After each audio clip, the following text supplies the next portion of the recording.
Salut les Potterheads, alors aujourd'hui on se retrouve pour une nouvelle vidéo qui va être un 9 choses à savoir sur Severus Rogue. Donc si jamais vous voulez en apprendre un petit peu plus sur le directeur de la maison de Serpentard, eh ben c'est parti que la vidéo commence.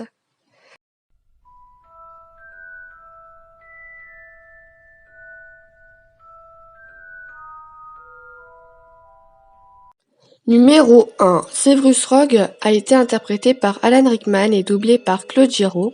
C'est Alec Hopkins qui a joué le Severus adolescent et le Severus enfant a été interprété par Benedict Clark. Numéro 2. Il est né le 9 janvier 1960 et est du signe astrologique du Capricorne. Il est mort le 2 mai 1998 lors de la bataille de Poudlard. Numéro 3. Le patronus de Rogue est une biche, comme celui de Lily Potter. Numéro 4. Sa baguette a été fabriquée par Garrick Ollivander, comme pour beaucoup de sorciers, et elle ressemble à ça.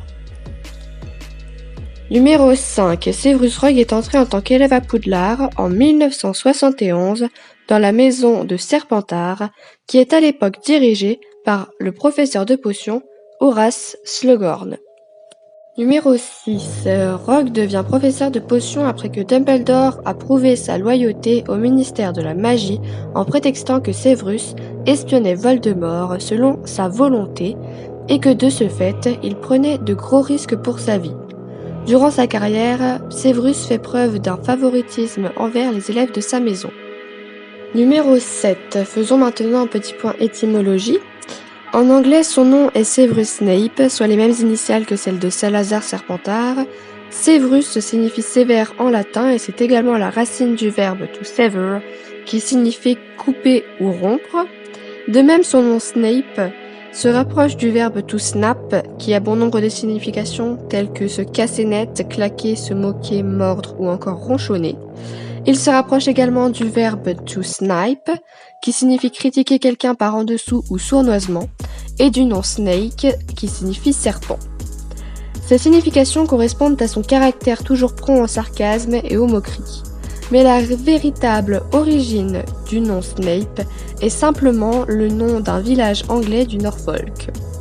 Numéro 8. Severus Rogue n'a pas un seul surnom mais bien 4.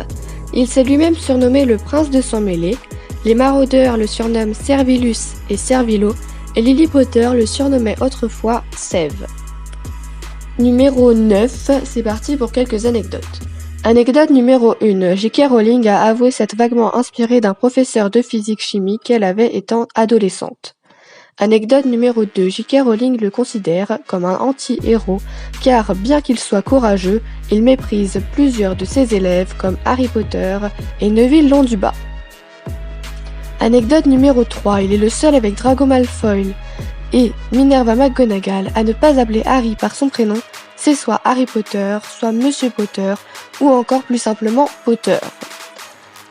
Anecdote numéro 4. Selon J.K. Rowling, Rogue sent l'amertume et les vieilles chaussettes. Anecdote numéro 5. Dans le film Harry Potter et les reliques de la mort partie 2, il meurt dans le hangar à bateau au lieu de la cabane hurlante. Et il dit à son tour une réplique culte de la saga en déclarant avant de mourir à Harry Potter « Tu as les yeux de ta mère », le tutoyant pour la seule et unique fois dans la saga. Donc voilà les Potterheads, c'est déjà la fin de cette vidéo, j'espère qu'elle vous aura plu et si jamais c'est le cas n'hésitez pas à la liker et à vous abonner. En tout cas moi je vous dis à la semaine prochaine pour une autre vidéo, d'ici là portez-vous bien, bye.